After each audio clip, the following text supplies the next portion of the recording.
सुप्रभात। अंतमति सो गति, ये हमारी आज की आध्यात्मिक चर्चा का विषय। अंतमति सो गति।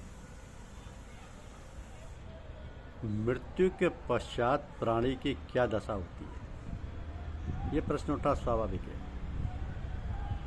जो भी मनुष्य मरता है उसके सगे संबंधी होते हैं, उन लोगों को जानने की उत्सुकता रहती है कि हमारे संबंधी को मरने के पश्चात क्या गति हुई, नरक मिला या स्वर्ग मिला अथवा किसी और लोक में गया है, सदगति हुई या दुर्गति हुई। प्राचीन समय में मृतक प्राणी की आत्मा की शांति प्राप्ति के हेतु बहुत सी क्रियाएं कराई जाती थी, जो आज तक किसी न किसी रूप में प्रचलित हैं। भले ही वर्तमान समय के पंडित महाब्राह्मणादिक जो इस कृत्य को संपन्न कराते हैं, उनके रहस्य और वास्तविकता से परिचित ना हो। इस प्रकार की क्रियाएं सभी धर्मों और संप्रदायों में किसी न किसी रूप में प्रचलित हैं। यदि उन पर वैज्ञानिक ढंग से शोध कार्य किया जाए और उनके रहस्य को हृदयंगम कर लिया जाए तो बहुत सी नवीन बातें जानी जा सकती हैं और जो अंधकार और अज्ञान प्राय लोगों में पाया जाता है वो दूर हो जाए। तो स्वार्थी लोग अपने कल्याणार्थ जो अनाप शनाप अनावश्यक व्यय कराते हैं वो बच जाए और जो भ्रांति है वो दूर हो जाए। तो जागृत अवस्था में मनुष्य की सारी इंद्रियां, मन, बुद्धि आदि सब काम में लगे रहते हैं। शरीर का कार्य और व्यापार चलता रहता है। स्वप्नावस्था में शरीर सो जाता है। सूक्ष्म शरीर जिसमें मन की प्रधानता है कार्यरत रहता है। वही सब प्रकार उसी प्रकार से सब कार्य उसी प्रकार से होते हैं जैसे जागृत में होते हैं। तो अंतर इतना है कि स्थूल शरीर सोया रहता है, कोई विषय वस्तु नहीं होती है, ना स्थूल इंद्रियां कार्य करती हैं, केवल वासना, इच्छा और सूक्ष्म इंद्रियों से काम होता है। अब तनिक ध्यानपूर्वक विचार करें कि स्थूल शरीर और स्थूल विषयों से स्वप्नावस्था में हमारा कोई संबंध नहीं रहता। केवल वासना से, इच्छा से, ख्याल से बिल्कुल जागृत अवस्था की तरह सब काम होता है।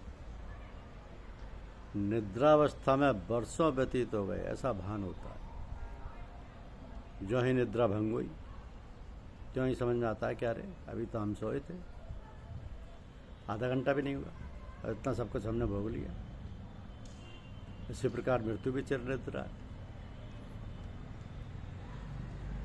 मृत्यु के पश्चात स्थूल शरीर तो पड़ा रहता है, पड़ा ही रह जाता है। सूक्ष्म शरीर कार्यरत रहता है।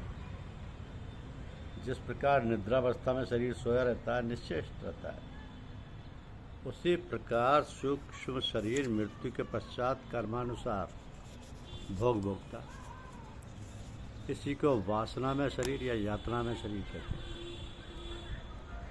तो अंतमति सो गति के कथनानुसार जब तक दूसरे जन्म धारण करने का समुचित समय और अवस्था नहीं प्राप्त होती तब तक वासना में शरीर से भोग भोगता है। जागृत अवस्था में मनुष्य को अपने आप पर अधिकार रहता है। किसी विचार को, कार्य को जहाँ चाहे तहाँ रोक सकता है। स्वप्नावस्था में तो जब तक नींद ना खुल जाए सारा खेल व्यापार चलता रहता है।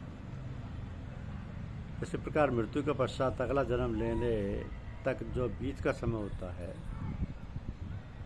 उसमें प्राणी भोग भोगता रहता है और वो उसमें किसी प्रकार का परिवर्तन, उलटफेर नहीं कर सकता।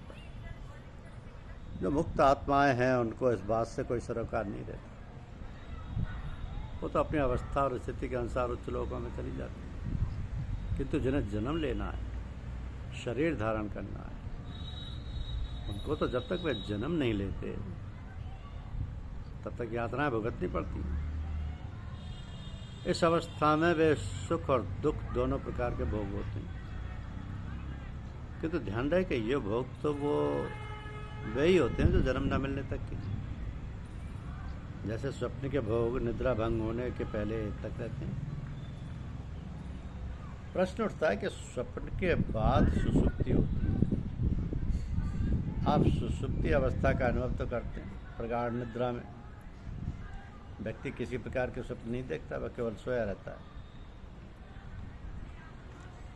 और उस अवस्था में उसे कुछ भान नहीं होता है। ऐसे ही सुषुप्ति कहते हैं। जागृत अवस्था से स्वप्नावस्था में जाने पर जब सूक्ष्म शरीर सो गया तब मन भी सो गया।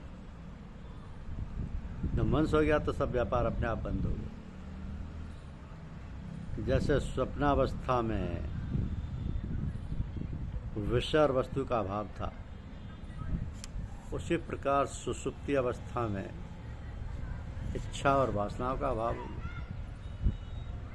अब क्या दशा है? केवल अज्ञान है। ज्ञानार्जन करने के जो साधन रूप ज्ञानेंद्रियां और मन है वो सुप्त हैं, सोए हुए हैं।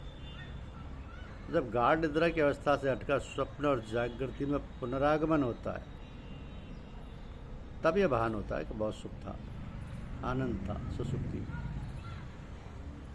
जिस प्रकार स्वप्नावस्था से हटने पर दुख, शोक, हर्ष, आनंद इत्यादि का प्रभाव जगने पर भी अनुभव होता है, उसी प्रकार सुसुप्ति अवस्था का सुख और आनंद भी अनुभव में आता है। अंतर इतना है कि स्वप्नावस्थाओं में तो दुख और सुख दोनों का अनुभव होता है, किंतु सुसुप्ति अवस्था के पश्चात केवल सुखानुभूति होती है,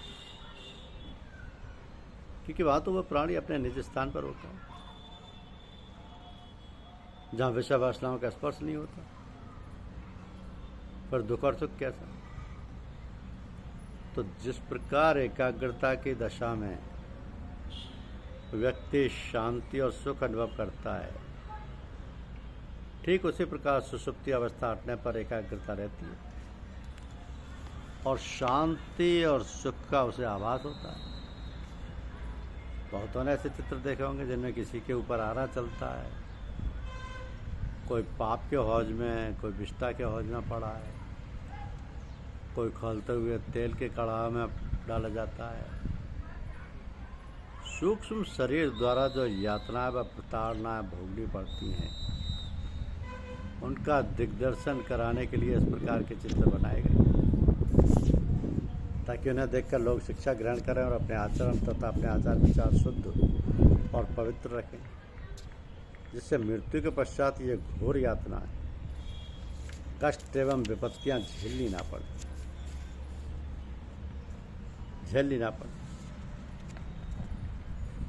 क्योंकि जब काम, क्रोध, लोभ आदि मनोविकार सावधानी पूर्वक उपयोग किए जाते हैं तो मानव चेतना के लिए उपयोगी उत्थान कारक हो सकते हैं, मानव उत्थान में सहायक हो सकते हैं।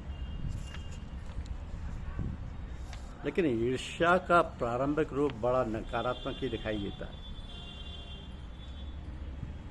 उसमें रचनात्मकता कुछ भी नहीं है।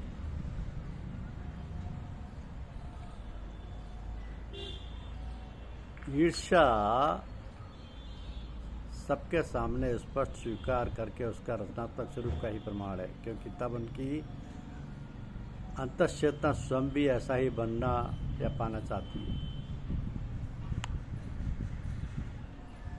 ईर्ष्या श्रेष्ठ का प्रदर्शन देखकर कुछ कहती नहीं, बस अंदर ही अंदर कुड़कर उसे नष्ट करने, नीचा दिखाने, चरित्र हनन के द्वारा छवि बिगाड़ने की निशाचरी आसुरी अभियान में लग जाती।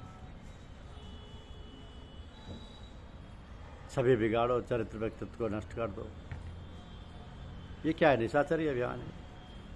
इससे श्रेष्ठ प्रतिभा तहस हो जाती है, इस आग में तब का श्रेष्ठ कुंदन बन जाती है। या तो ये तो सद्गुरुदेव व परमात्मा के परम शुभ संकल्प पर निर्भर करता है